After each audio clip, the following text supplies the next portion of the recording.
রাজধানীর জলাবদ্ধতার জন্য ঢাকা ওয়াসা দায়ী, সেবা না দিয়ে প্রকল্প নিয়ে ব্যস্ত, অভিযোগ দক্ষিণের মেয়রের। পাল্টা দোষারোপ ওয়াসার।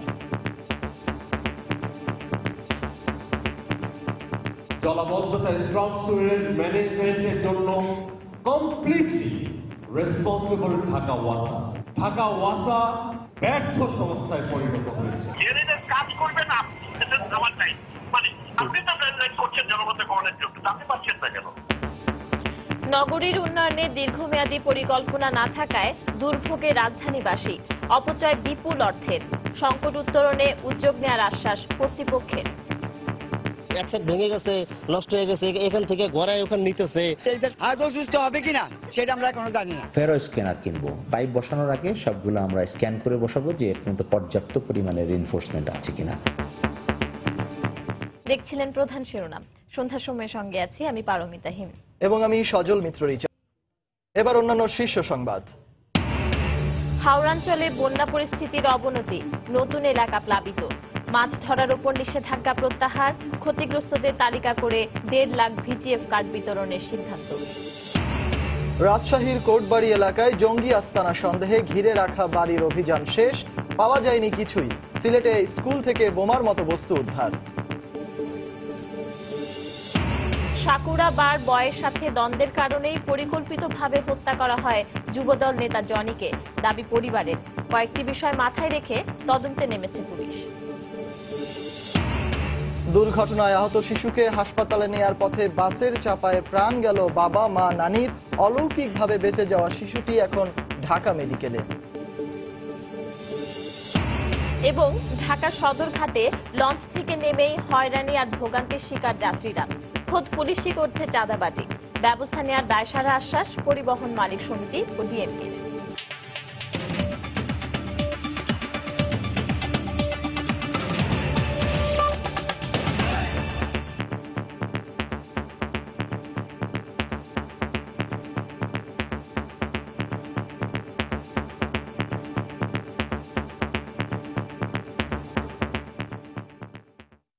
ঢাকা শহরের জলাবদ্ধতা নিরসনে ওয়াসা পুরোপুরি ব্যর্থ বলে মন্তব্য করেছেন ঢাকা দক্ষিণ সিটি কর্পোরেশনের মেয়র সাইদ খোকন।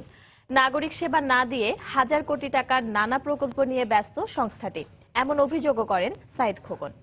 সকালে ঢাকা বিশ্ববিদ্যালয়ের টিএসসি মিলনায়তনে একটি অনুষ্ঠানে বক্তব্য দেন তিনি।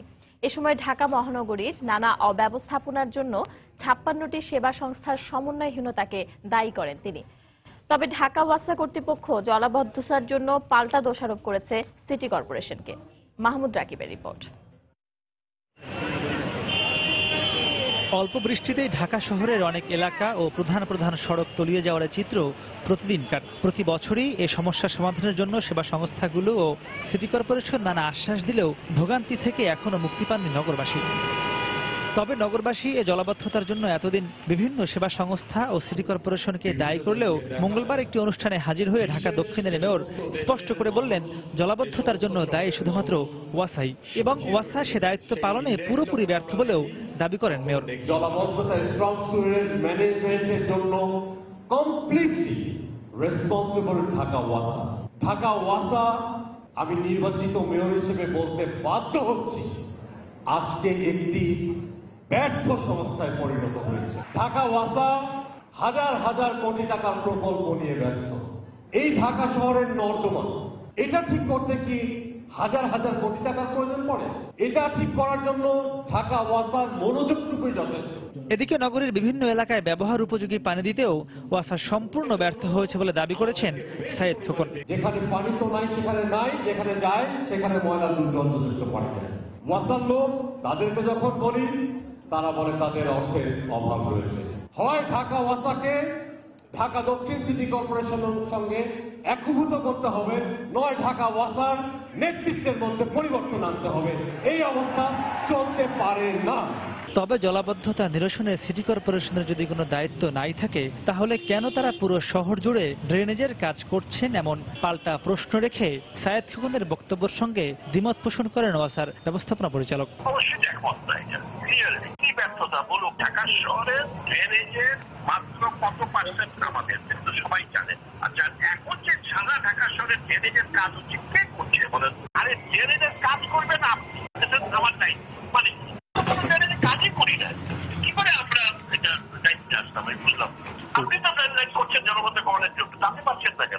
রাজধানীবাসী বলছেন, নাগরিক সেবা দেওয়ার ক্ষেত্রে সেবা সংস্থাগুলোর মধ্যে যে কতটা সমন্বয়হীনতা রয়েছে তা সিটি কর্পোরেশন ও ওয়াসার এমন পাল্টাপাল্টি বক্তব্য থেকেই বোঝা যায়। মাহমুদ রাকিব, সময় সংবাদ, ঢাকা। রাজধানীর বিভিন্ন উন্নয়নমূলক কাজে দীর্ঘমেয়াদী পরিকল্পনা না থাকায় দুর্ভোগ পোহাতে হয় নগরবাসীকে। অপচয় হয় বিপুল পরিমাণ অর্থের।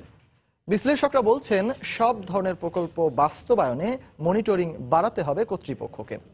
তবে ঢাকা উত্তর সিটি কর্পোরেশন বলছে, শিগগিরই নির্মাণ উপকরণ যাচাই করতে কেনা হবে স্ক্যানার মেশিন।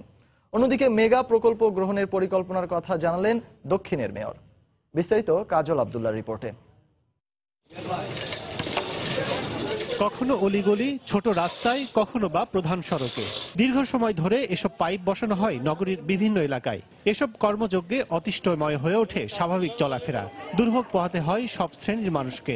এক সাইড ভেঙে গেছে, নষ্ট হয়ে গেছে, এখান থেকে গড়ায় ওখানে নিতেছে, ভাঙতেছে। এই দেশ কবে আদৌ সুস্থ হবে কিনা, আদৌ সুস্থ হবে কিনা সেটা আমরা এখনো জানি না। নাগরিক সুবিধা দিতে আগের 24 ইঞ্চি পাইপ সরিয়ে এসব গলিতে বসানো হচ্ছে 42 ইঞ্চি, আর প্রধান সড়কে বসানো হচ্ছে 48 ইঞ্চি ব্যাসের পাইপ। তবে মানসম্পন্ন নির্মাণ উপকরণ না হওয়ায় 10 ফিট মাটির নিচে বসানোর আগেই ভেঙে পড়ছে পাইপগুলো। ভাঙা অংশগুলোর মাধ্যমে দেখা দেয়া নানা রঙের ইটের মিশ্রণই বলে দেয় কতটুকু টেকসই এই উপকরণগুলো। নগর সংশ্লিষ্টরা বলছেন, স্বল্পমেয়াদী পরিকল্পনা আর মনিটরিং না থাকায় দুর্নীতি বন্ধ হচ্ছে না। যথাসম্ভব দুর্নীতিমুক্ত হতে হবে, তা না হলে ওই 1 নম্বর ইটের বদলে 2 নম্বর 3 নম্বর এগুলো আসবে, বা এই জাতীয় নিম্নমানের বা নিম্নতর মানের দ্রব্যাদি জিনিসপত্র দিয়ে কার্য সম্পাদন। যদি আপনার মাঠ পর্যায়ে তদারকি না থাকে, যিনি কন্ট্রাক্টর আছেন তিনি তো বেশি লাভ করতে চাইবেন। সে যত ফাঁকি দেওয়া যায় তো মাটির নিচে কেউ দেখবে না। আবার যিনি তদারকি করেন তারও হচ্ছে যে তো মাটির নিচে আর কে দেখবে, কাজ হয়ে গেলে তো শেষ। তবে যথাযথভাবে মান যাচাই করতে শীঘ্রই ফ্যারো স্ক্যানার মেশিন কেনা হবে বলে জানায় ডিএনসিসি। আর স্থায়ী অবকাঠামো নির্মাণে মেগা প্রকল্প গ্রহণের পরিকল্পনার কথা জানান ঢাকা দক্ষিণ মেয়র। বিভিন্ন সময় বিভিন্ন জায়গা থেকে সাইট থেকে রিজেক্ট করা হচ্ছে, তারপরে যদি দু একটা থেকে থাকে উইল বি ভেরি সিরিয়াস। আমরা ফেরো স্ক্যানার কিনবো। পাইপ বসানোর আগে সবগুলো আমরা স্ক্যান করে বসাবো যে এর মধ্যে পর্যাপ্ত পরিমাণে রিনফোর্সমেন্ট আছে কিনা। আমরা একটা প্রকল্প গ্রহণ করেছি, কমন ইউটিলিটি ডাক্ট টানেল। এই প্রকল্পটা সময় সাপেক্ষ এবং ব্যয়বহুল একটা প্রকল্প। এই ব্যাপারে আমরা আলাপ আলোচনা চালিয়ে যাচ্ছি। প্রকল্পটা যদি বাস্তবায়ন করা যায় তাহলে একটা স্থায়ী সমাধান হতে পারে। এছাড়া স্থায়ী সমাধানের জন্য দীর্ঘমেয়াদে নগর সরকারের কোনো বিকল্প নাই। নগরের বিভিন্ন ব্যবস্থাপনায় কাজ করা 22টি সংস্থাকে সমন্বয় না করা গেলে জনদুর্ভোগ কমবে না বলে মনে করেন এই নগরকর্তা। এখন এটা অনগোয়িং চলছে। কাজল আব্দুল্লাহ, সময় সংবাদ, ঢাকা। হাওড়াঞ্চলের বন্যা পরিস্থিতির আরও অবনতি হয়েছে। শনির হাওর এবং পাকনা হাওরের ফসল রক্ষা বাঁধ ভেঙে পানি ঢুকে প্লাবিত হচ্ছে নতুন নতুন এলাকা। এদিকে সুনামগঞ্জের হাওড়াঞ্চলে মাছ ধরার নিষেধাজ্ঞা প্রত্যাহার করে নিয়েছে প্রশাসন। সকালে জেলা প্রশাসকের কার্যালয়ে জরুরি বৈঠক শেষে এই সিদ্ধান্তের কথা জানানো হয়। উজান থেকে নেমে আসা পাহাড়ি ঢল এবং অতিবৃষ্টিতে সুনামগঞ্জ জেলার 11টি উপজেলায় কম বেশি ক্ষতিগ্রস্ত হয়েছে। ঢলের পানিতে বুড়ো ধানের ফসল তলিয়ে যাওয়ার ফলে সুনামগঞ্জ, সিলেট, মৌলভীবাজার, নেত্রকোনা, কিশোরগঞ্জ ও ব্রাহ্মণবাড়িয়ার বিভিন্ন হাওরের 41 কোটি টাকার মাছ ও হাঁস মরে যায়। এ সময় মাছ ধরার উপর নিষেধাজ্ঞা জারি করা হয়। এতে বিপাকে পড়ে মৎস্যজীবী ও মাছ ব্যবসায়ীরা। তবে নদী ও হাওরের পানি স্বাভাবিক হয়ে যাওয়ার ফলে আজ দুপুর থেকে এই নিষেধাজ্ঞা প্রত্যাহার করে নেয় মৎস্য বিভাগ। যে সমস্ত বিলগুলিতে মাছের মরক দেখা দিয়েছে সেই বিলগুলিতে আমরা ব্যাপক হারে রুই জাতীয় মাছের পোনা উন্মুক্ত জলাশয়ে বড় সাইজের 5 ইঞ্চি 6 ইঞ্চি এই ধরনের সাইজের মাছের পোনা অবমুক্ত করব। বড় খুশি হয়েছি, এখানে পাবলিকে বন্যানি দিকে পানি দান, ওখানে যদি পাবলিকে একটা মাছ মারে তো বেচা পাবলিকে একটা মাছ খাইতে পারবো। আমরা তো ওই লামাজি তিনি মাছ আইন না, কিছু বেচা কিছু সদস্য সালফাত না খাই, ও আমরা খারবার। কৃষি সম্প্রসারণ অধিদপ্তরের উপপরিচালক জানান, সর্বশেষ ক্ষতি নিরূপণ না করা হলেও এই পর্যন্ত 1.5 লক্ষাধিক হেক্টরের জমির ধান পচে গেছে। আমরা আশা করছি আগামী 15 দিনের মধ্যে আমরা টাকায়, চাউলে এবং সম্পূর্ণ ক্ষয়ক্ষতিটা নিরূপণ করে কর্তৃপক্ষের কাছে প্রেরণ করতে পারবো। সুনামগঞ্জের ক্ষতিগ্রস্ত হাওরবাসীর দুঃখ দুর্দশা লাঘবের জন্য আজ দুপুরে জেলা প্রশাসকের সম্মেলন কক্ষে এক সভা অনুষ্ঠিত হয়। সভায় ত্রাণ ও পুনর্বাসন মন্ত্রণালয়ের অতিরিক্ত সচিব ফজলুর রহমান উপস্থিত ছিলেন। সভায় সিদ্ধান্ত নেওয়া হয় 1.5 লাখ ভিজিএফ কার্ড বিতরণ করা হবে। ডিস্ট্রিবিউশনটা হবে অবশ্যই ট্যাগ অফিসারের উপস্থিতিতে। পুলিশকে বলা হয়েছে, আমরা অনুরোধ করছি যে ডিস্ট্রিবিউশন যখন হবে তখন শৃঙ্খলার জন্য সেখানে পুলিশ মোতায়েন থাকবে। আর এখানে কোনো রকম অনিয়ম হলে সাথে সাথে আমরা লিখিত নির্দেশনা কিন্তু ইউনিয়নদেরকে দিয়েছি যে সাথে সাথে মোবাইল কোড করে তাদেরকে জেল জরিমানার ব্যবস্থা করবে। ভিজিএফ যে কার্ডধারী যারা 30 কেজি করে চাল এবং 500 করে টাকা পাবে, আমরা এই 2-3 দিনের মধ্যে আমরা মে মাসেরটা সহ এবং এই মাসের 8 কেজি 38 কেজি চাল এবং 500 টাকা আমরা বিতরণ করে দিতে পারবো। গত 25 দিন ধরে সুনামগঞ্জের বিভিন্ন হাওরে ফসল নিমজ্জিত থাকায় প্রায় 1,500 কোটি টাকার ফসল হানি হয়েছে। পাশাপাশি প্রায় 2 কোটি টাকার মাছ ও হাঁস মারা গেছে। এই পরিস্থিতি মোকাবেলায় সরকার 1.5 লাখ ভিজিএফ কার্ড বিতরণের সিদ্ধান্ত নিয়েছে। সুনামগঞ্জের দেখার হাওর থেকে ইকরামুল কবির, সময় সংবাদ। হাওর অঞ্চলের সাম্প্রতিক বন্যায় দেশে চালের ঘাটতি হবে না বলে জানিয়েছেন অর্থমন্ত্রী আবুল মাল আব্দুল মুহিত। তিনি দাবি করেন ফসলের যতটা ক্ষতি হয়েছে বলা হচ্ছে ততটা ক্ষতি হয়নি সেখানে। সোমবার নিউ ইয়র্কে ব্যবসায়ীদের এক আলোচনা সভায় একথা বলেন অর্থমন্ত্রী।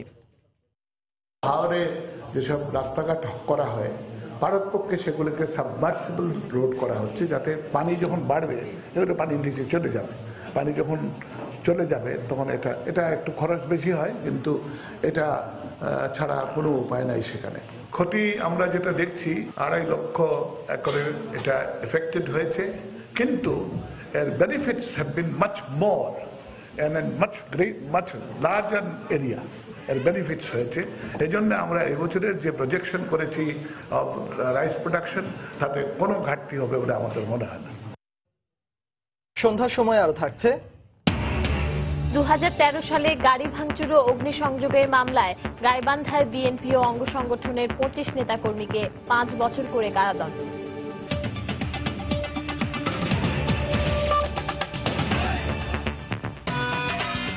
ভিগো কেবল কেসি, ঘরকে একই সাথে দিন beautiful looks and total safety. রাজশাহীর হরগ্রাম পূর্বপাড়া এলাকায় জঙ্গি আস্তানা সন্দেহে পুলিশের অভিযান শেষ হয়েছে। প্রায় 9 ঘন্টার অভিযানে উল্লেখযোগ্য কিছু পাওয়া যায়নি বলে জানিয়েছে পুলিশ। সকাল 10টা থেকে ওই এলাকা ঘিরে রেখে কয়েকটি বাড়িতে অভিযান চালায় আইন শৃঙ্খলা বাহিনী। অভিযানে পুলিশের সাথে সোয়াত ও কাউন্টার টেররিজম ইউনিটের সদস্যরাও ছিলেন বলে জানা গেছে। পরে সন্ধ্যা 6:30টার দিকে অভিযান শেষের ঘোষণা দেওয়া হয়। এ সময় উপ পুলিশ কমিশনার আমির জাফর সাংবাদিকদের জানান, হরগ্রাম পূর্বপাড়া এলাকার 2 থেকে 3টি বাড়িতে বিস্ফোরক দ্রব্য সহ জঙ্গিরা আছে সন্দেহে তারা সেখানে অভিযান চালায়। এদিকে অভিযান চলাকালে আতঙ্কিত হয়ে পড়েন এলাকাবাসী। আমাদের কিছু ইনফরমেশন ছিল, যার ভিত্তিতে আমরা এই গোটা এলাকাটায় এরকম ব্লক রেড করেছি, চেকপোস্ট করেছি এবং কিছু ঘরবাড়ি আমরা তল্লাশি চালিয়েছি। এটি একটি নিয়মিত অভিযানের একটি অংশ। উল্লেখ করার মতো আপনাদেরকে আসলে এরকম অ্যাচিভমেন্ট আমরা বলবো নাই। এদিকে সিলেটে একটি স্কুলে পাওয়া গেছে বোমার মতো একটি বস্তু। ঘটনাস্থল ঘিরে রেখেছে আইন শৃঙ্খলা বাহিনী। ঢাকা থেকে র্যাবের বোম ডিসপোজাল ইউনিট ঘটনাস্থলে যাচ্ছে। ঢাকার সদরঘাটে লঞ্চ থেকে নেমেই গন্তব্যে যেতে নিদারুণ হয়রানি আর ভোগান্তির শিকার হতে হয় যাত্রীদের। দীর্ঘ অপেক্ষার পর বাস বা সিএনজি অটোরিকশা পাওয়া গেলে গুনতে হয় দ্বিগুণেরও বেশি ভাড়া। কারণ অনুসন্ধানে দেখা যায় পুলিশের নামে চাঁদাবাজি, গাড়ির হেলপার ও চালকদের অতিরিক্ত মুনাফার লোভে দুর্ভোগে পড়েন যাত্রীরা। তবে পরিবহন মালিক সমিতি বলছে হয়রানি বন্ধে পদক্ষেপ নেওয়া হবে। চাঁদাবাজির প্রমাণ পেলে ব্যবস্থা নেওয়ার কথা জানিয়েছে ডিএমপি। ফয়সাল মোর্শেদের রিপোর্ট, ক্যামেরায় ছিলেন SM সালাউদ্দিন। নজরুল ভাই, একটু কথা বলি। একটু দেখলাম এই যে মাত্র এই যে আপনার হাতে টাকা আছে, সিএনজি টাকা দিয়ে গেল, কেন নিচ্ছেন? ডিউটি করে টাকা ডিউটি করে তো সরকার আপনাদেরকে সরকার তো আপনাদেরকে টাকা দেবে, বেতন দেয়, তাহলে ওদের কাছ থেকে কেন নিচ্ছেন? না পেশা দেয়নি তো, আর কাজ যাইও না। আমি দেখছেন না, দেখলাম ওখান থেকেও দেখলাম আপনি টাকা নিচ্ছেন, সিএনজির সামনে দাঁড়িয়ে আছেন, টাকা নিচ্ছেন, এখনো আপনার হাতে টাকা দিয়ে গেল, আপনার হাতে এখনো টাকা আছে, কেন নিচ্ছেন? সরি ভাই, আর নেব না। পরিবহন খাতে পুলিশের চাঁদাবাজির অভিযোগ নতুন নয়। তবে এই পুলিশ সদস্যের মতো এমন স্বীকারোক্তি বা কয়জন দেন? রাজধানীর প্রবেশদ্বার সদরঘাটে সময় সংবাদের ক্যামেরায় ধরা পড়ে এরকম আরো কিছু দৃশ্য। এবার গল্পটার একটু শুরুতে যাওয়া যাক। রাতের নিস্তব্ধতা ভেঙে হাজারো মানুষ নিয়ে জেগে উঠছে সদরঘাট। দীর্ঘ ভ্রমণ শেষে রাজধানীতে পা রাখেন দেশের দক্ষিণাঞ্চলের মানুষজন। এবার গন্তব্যে যাবার পালা। বাক্স পেঁটরা নিয়ে তাই গণপরিবহনে ওঠার চেষ্টা। সমস্যা শুরু সেখানেই। অভিযোগ ছিল ভোরের সদরঘাটে যাত্রী হয়রানি পৌঁছায় চরমে। সত্যতা যাচাইয়ে যাত্রী বেশে বাসে ওঠার চেষ্টা। পুলিশের কাছে কত টাকা দেওয়া লাগছে? 100 টাকা। টাকা কে নেয়? পুলিশে নেয়। কত লোক এটা নেয়? এই কারণে যাত্রীদের কাছ থেকে বেশি নিচ্ছ? আচ্ছা, আপনারা যেমনটি দেখছিলেন প্রতিদিনই দেশের বিভিন্ন প্রান্ত থেকে রাজধানী ঢাকায় পা রাখা মানুষগুলোর কাছ থেকে এভাবে হাতিয়ে নেওয়া হচ্ছে 10 থেকে 20 টাকা, এমনকি 50 টাকা বেশি পর্যন্ত। কারণ হিসেবে হেল্পাররা বলছেন এখানে গাড়ি ঢোকানোর আগে পুলিশকে অনেক বেশি পরিমাণ টাকা তাদেরকে দিতে হচ্ছে ঘুষ হিসেবে। ওই জায়গাতে ভিতরে আপনি পুলিশে টাকা দেওয়া লাগে, টাকা দেওয়া লাগে। বেশি নিচ্ছি সকালে এখানে গাড়ি লাগাতে হয়। তবে নৈরাজ্যের শিকার যাত্রীরা বলছেন বাধ্য হয়ে দ্বিগুণেরও বেশি ভাড়ায় যেতে হচ্ছে তাদের। বাস পাইতেছি সারাদিন দেখি দাঁড়া থাকা সম্ভব, 30 টাকা বেশি গেলেও টাকা দিয়ে চাই লাভ হবে না। আমার ওখানে কাজ আছে, এই জন্য যাইতে হবে। এরা পুলিশের পয়সা দিয়ে এই এলাকায় ঢুকে ভাড়া বেশি নেয়। যে জায়গায় 30 টাকা ভাড়া সে জায়গায় 60 টাকা নেয়। আমাদের যাওয়ার দরকার, যদি ভাড়া বেশিও নয় তো আমাদের কিছু করার নাই। তো মিটারে কেউ যাচ্ছে না, তো এখন কন্টাকে যাইতে আমরা বাধ্য। যদিও হয়রানি বন্ধে কার্যকর পদক্ষেপ নেওয়ার কথা জানিয়েছে পরিবহন মালিক সমিতি। একটা স্পেশাল সুযোগ নেওয়ার জন্য ওখানে গেছে, কিন্তু এরপর তাকে টার্মিনালে আসতে হবে। টার্মিনালে আসলে যে সিরিয়াল পায় সেখানে তাকে আমরা ব্যবস্থা নেওয়ার কিছুটা সুযোগ আছে আমাদের, সেইটা আমরা নেব। এদিকে পুলিশের কোনো সদস্য চাঁদাবাজিতে জড়িত থাকলে আইনানুগ ব্যবস্থা নেওয়ার কথা জানিয়েছে ডিএমপি। অনুসন্ধানের পর যদি দেখি হ্যাঁ এটা সত্য আছে, অবশ্যই সেই সদস্যের বিরুদ্ধে আমরা প্রয়োজনীয় বিভাগীয় ব্যবস্থা গ্রহণ করে থাকি। এছাড়া ওই এলাকার গণপরিবহনে শৃঙ্খলা ফিরিয়ে আনতে ট্রাফিক ব্যবস্থায় বাড়তি নজর দেওয়ার কথা জানান তিনি। ফয়সাল মোর্শেদ, সময় সংবাদ, ঢাকা। প্রতিটি জেলা উপজেলায় একটি করে 507টি মডেল মসজিদ ও ইসলামিক সাংস্কৃতিক কেন্দ্র স্থাপন সহ 13টি উন্নয়ন প্রকল্পের অনুমোদন দিয়েছে জাতীয় অর্থনৈতিক পরিষদের নির্বাহী কমিটি একনেক। সকালে প্রধানমন্ত্রীর সভাপতিত্বে রাজধানীর শেরে বাংলা নগরে এনএসসি সম্মেলন কক্ষে প্রকল্পগুলোর অনুমোদন দেওয়া হয়। এর মধ্যে সবচেয়ে বড় প্রকল্পটিতে ব্যয় ধরা হয়েছে প্রায় 10,000 কোটি টাকা। অন্যান্য প্রকল্পের মধ্যে রয়েছে পটুয়াখালীর পায়রা থেকে গোপালগঞ্জ 400 কেভি সঞ্চালন লাইন ও গোপালগঞ্জে 400 কেভি গ্রিড উপকেন্দ্র নির্মাণ প্রকল্প, কর্ণফুলী নদীর তীর বরাবর কালুরঘাট সেতু থেকে চাকতাই খাল পর্যন্ত সড়ক নির্মাণ প্রকল্প ও 12টি জেলায় হাইটেক পার্ক স্থাপন প্রকল্প। বৈঠক শেষে সংবাদ সম্মেলনে পরিকল্পনা মন্ত্রী জানান 9 মাস বেড়ে বাংলাদেশের মানুষের গড় আয়ু এখন 71 বছর 6 মাস। প্রশাসন কখনোই বিচার বিভাগকে স্বাধীনভাবে কাজ করতে দিতে চায় না বলে মন্তব্য করেছেন প্রধান বিচারপতি সুরেন্দ্র কুমার সিনহা। এ সময় সব সরকারি বিচার বিভাগের প্রতি বিমাতা সুলভ আচরণ করেছে বলে মন্তব্য করেন তিনি।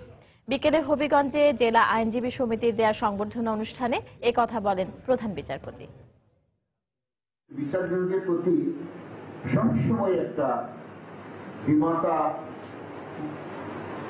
সুলভ একটা আচরণ চলে আসছে। এটা আজকে নারী সরকার না, এটা প্রতিটি সরকার। প্রশাসন কোনদিনই চাইনি বিচার বিভাগ স্বাধীনভাবে কাজ করে। বিচার বিভাগ সবসময় একটা ভারসাম্য রক্ষা করে চলেছে। এই যে ব্যুরোক্রেটদের মধ্যে তাদের প্রমোশন, ট্রান্সফার, অনেকগুলো ত্রুটি থাকে, অনেক বিচার অনেকগুলো হয়, ওই বিচার বিভাগের কাছেই আসতে হয়। আন্দোলন ও নির্বাচনকে ঘিরে দলের নেতাকর্মীদের ঐক্যবদ্ধ করতে 77টি সাংগঠনিক জেলা সফরের উদ্দেশ্যে বিএনপি 51টি টিম গঠন করেছে বলে জানিয়েছেন দলটির মহাসচিব মির্জা ফখরুল ইসলাম আলমগীর। 22 এপ্রিল শুরু হওয়া এর কার্যক্রম আগামী 7ই মে শেষ হওয়ার কথা রয়েছে বলেও জানান তিনি। সকালে নয়াপল্টনে দলের কেন্দ্রীয় কার্যালয়ে জেলা সফরের বিষয় নেতাদের সঙ্গে বৈঠক শেষে সাংবাদিকদের একথা জানান মির্জা ফখরুল। রাজনৈতিক এবং সাংগঠনিক সফরের জন্য 51টা দল তৈরি করা হয়েছে এবং সেই দলগুলোর নেতৃত্বে থাকছেন আমাদের সিনিয়র নেতৃবৃন্দ। বিভিন্ন জেলাগুলোতে তারা যাবেন এবং সেখানে আমাদের নেতাকর্মীদের সঙ্গে মিলিত হবেন। সেখানে বাংলাদেশের বর্তমান রাজনৈতিক পরিস্থিতি সম্পর্কে আলোচনা করবেন এবং আন্দোলন, নির্বাচন সব বিষয়েই সেখানে আলোচনা হবে। এবং আমরা আশা করছি যে এই সফরের ফলে আমাদের দলের ঐক্য আরো বৃদ্ধি পাবে এবং আমাদের নেতাকর্মীরা আরো উজ্জীবিত হবেন। আন্দোলনের নামে বিএনপি কোনো সন্ত্রাসী কর্মকাণ্ড করলে তা জনগণ বরদাস্ত করবে না বলে হুঁশিয়ারি দিয়েছেন আওয়ামী লীগের যুগ্ম সাধারণ সম্পাদক মাহবুবুল আলম হানিফ। সকালে রাজধানীর তেজগাঁওয়ে শ্রমিক কর্মচারী ইউনিয়নের অভিষেক ও প্রতিনিধি সভায় একথা জানান তিনি। এ সময় তিনি বলেন, সংবিধান অনুযায়ী বর্তমান সরকারের অধীনেই আগামী জাতীয় সংসদ নির্বাচন অনুষ্ঠিত হবে। বিএনপি জানে এটা যে আগামী জাতীয় সংসদ নির্বাচন আমাদের এই নির্বাচিত সরকারের অধীনেই হবে। আমাদের মাননীয় প্রধানমন্ত্রী, বর্তমান প্রধানমন্ত্রী জনাব শেখ হাসিনার অধীনেই নির্বাচন হবে। এটা তারা জানে যে এটা পরিবর্তন করার কোনো সুযোগ নেই। তারপরেও তারা নানান সময় কথাবার্তা বলে জনগণকে বিভ্রান্ত করতে চায়, বিভ্রান্ত করে তারা দেশে একটা অস্থিতিশীল পরিবেশ সৃষ্টি করতে চায়। আমরা খুব পরিষ্কারভাবে বলে দিয়েছি, তত্ত্বাবধায়ক সরকার, নির্বাচনকালীন সহায়ক সরকার বা এই ধরনের কোন সরকারের যেটা বিধান সংবিধান নাই সেটা নিয়ে কথাবার্তা বলে লাভ নেই। সন্ধ্যার সময় আরো থাকছে। কন্ডিশন ও প্রতিপক্ষ বিবেচনায় চ্যাম্পিয়ন্স ট্রফি কঠিন হবে বললেন অধিনায়ক মাশরাফি। আয়ারল্যান্ডের ত্রিদেশীয় সিরিজ জয়ের সংকল্প।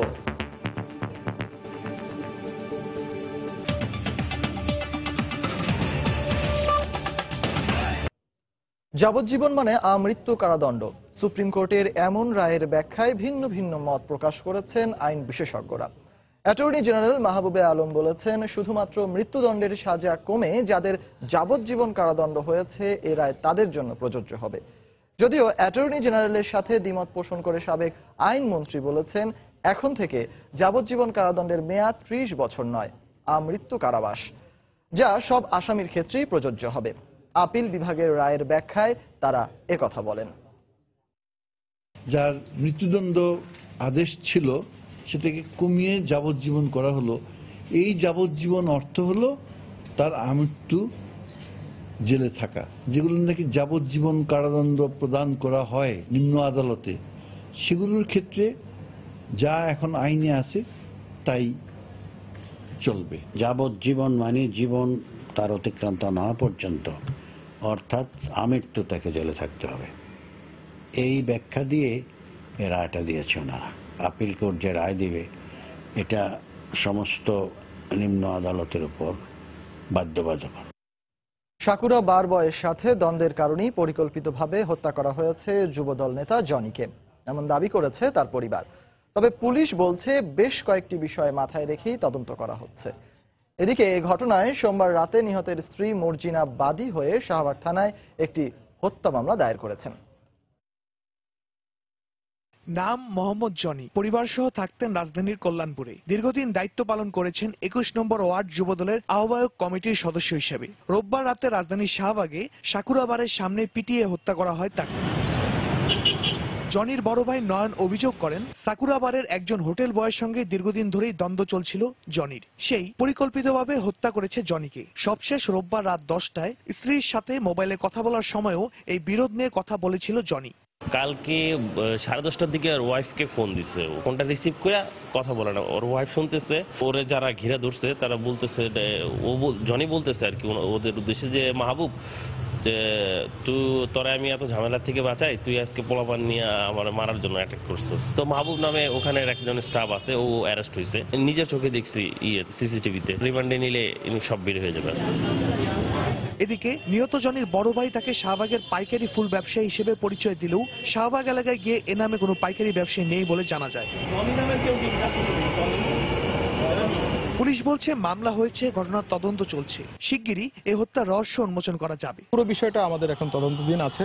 আমরা এর সাথে যারা এর সাথে জড়িত আছে এবং যাদের উপর দায়িত্ব বর্তাবে তাদেরকে আমরা গ্রেপ্তার করবো এবং আইন আমলে আনবো। নিহত জনি 2012 সালে একই জায়গায় খুন হওয়া ফুল ব্যবসায়ী সেলিম শাহী হত্যা মামলার অন্যতম আসামি বলে জানিয়েছে পুলিশ।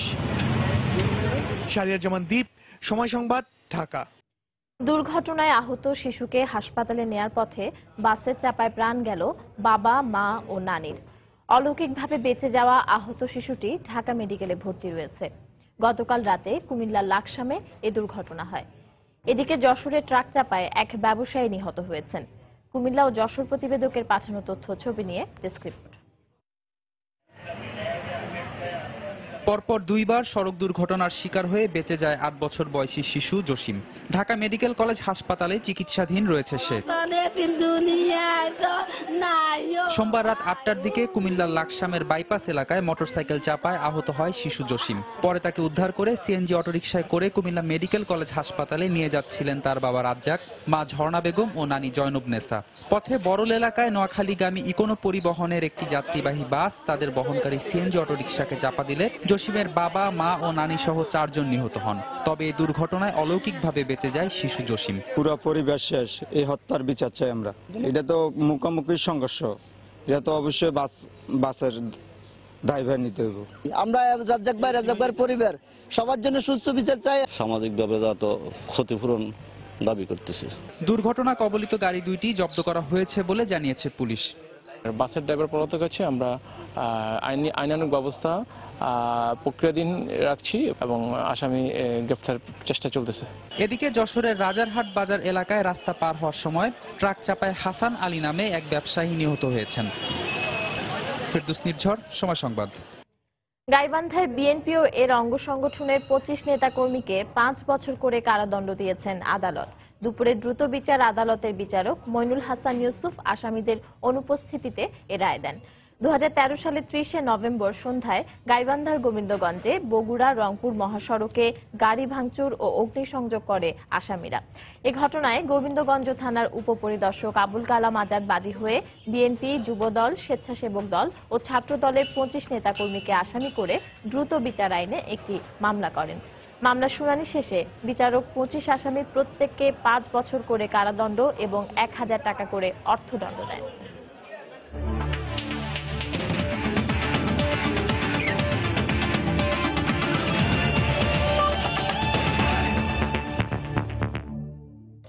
কন্ডিশন ও প্রতিপক্ষ বিবেচনায় চ্যাম্পিয়ন্স ট্রফি বাংলাদেশের জন্য কঠিন হবে। মিরপুরের মিডিয়া সেন্টারে আনুষ্ঠানিক সংবাদ সম্মেলনে এমনটাই জানিয়েছেন টাইগারদের অধিনায়ক মাশরাফি বিন মর্তুজা। তবে আয়ারল্যান্ডে ত্রিদেশীয় সিরিজ জয় করতে পারলে চ্যাম্পিয়ন্স ট্রফিতে তা আত্মবিশ্বাস যোগাবে বলেও মনে করেন ম্যাশ। আমার কাছে মনে হয় অবশ্যই এটা জেতার জন্য যেতে হবে, কারণ অনেক কিছু ক্যালকুলেশনেরও ব্যাপার আছে এখানে। ওইখানে জিততে পারলেই না আমরা চ্যাম্পিয়ন্স ট্রফিতে ভালো করার সুযোগ থাকবে, কারণ ওই টুর্নামেন্টটা খারাপ হলে হবে কি যেটা আরো বেশি প্রেশার মাথায় চলে আসবে। তবে আমি সবকিছুর জন্য বলবো যে আমার কাছে পার্সোনালি মনে হয় মেন্টালি রেডি না হতে পারলে ডিফিকাল্ট হয়। অপোনেন্টগুলোর দিকে যদি তাকাই তাহলে আমার কাছে মনে হয় যে এটা এত সহজ হবে না, বাট ইউ নেভার নো। আমরা ওই কন্ডিশনেও হয়তো এর আগে ইংল্যান্ডকে হারিয়েছি 2 বার, অস্ট্রেলিয়াকে কার্ডিফে একবার হারিয়েছি। সো যদিও ওইগুলা হিস্ট্রি, বাট স্টিল আমার কাছে মনে হয় যে ইটস পসিবল। ডিপেন্ড করছে যে আমরা কিভাবে মেন্টালিটি সেট আপ করি। সন্ধ্যার সময়ের এ পর্যায়ে শীর্ষ সংবাদ জানিয়ে দিচ্ছি আরেকবার। রাজধানীর জলাবদ্ধতার জন্য ঢাকা ওয়াসা দায়ী, সেবা না দিয়েই প্রকল্প নিয়ে ব্যস্ত অভিযোগ দক্ষিণের মেয়রের, পাল্টা দোষারোপ ওয়াসার। হাওড়াঞ্চলে বন্যা পরিস্থিতির অবনতি, নতুন এলাকা প্লাবিত, মাছ ধরার উপর নিষেধাজ্ঞা প্রত্যাহার, ক্ষতিগ্রস্তদের তালিকা করে 1.5 লাখ ভিজিএফ কার্ড বিতরণের সিদ্ধান্ত। সাকুরা বার বয়ের সাথে দ্বন্দ্বের কারণেই পরিকল্পিতভাবে হত্যা করা হয় যুবদল নেতা জনিকে, দাবি পরিবারের। কয়েকটি বিষয় মাথায় রেখে তদন্তে নেমেছে পুলিশ। দুর্ঘটনায় আহত শিশুকে হাসপাতালে নেয়ার পথে বাসের চাপায় প্রাণ গেল বাবা, মা, নানির। অলৌকিকভাবে বেঁচে যাওয়া শিশুটি এখন ঢাকা মেডিকেলে। এবং ঢাকার সদরঘাটের লঞ্চ থেকে নেমেই হয়রানি আর ভোগান্তির শিকার যাত্রীরা, খোদ পুলিশই করছে চাঁদাবাজি। ব্যবস্থা নেয়ার দায়সারা আশ্বাস পরিবহন মালিক সমিতি ও ডিএমপির। দর্শক, এই ছিল সন্ধ্যার সময়। যে কোনো খবর পেতে ভিজিট করুন সময়নিউজ.টিভি আর সঙ্গে থাকুন সময়।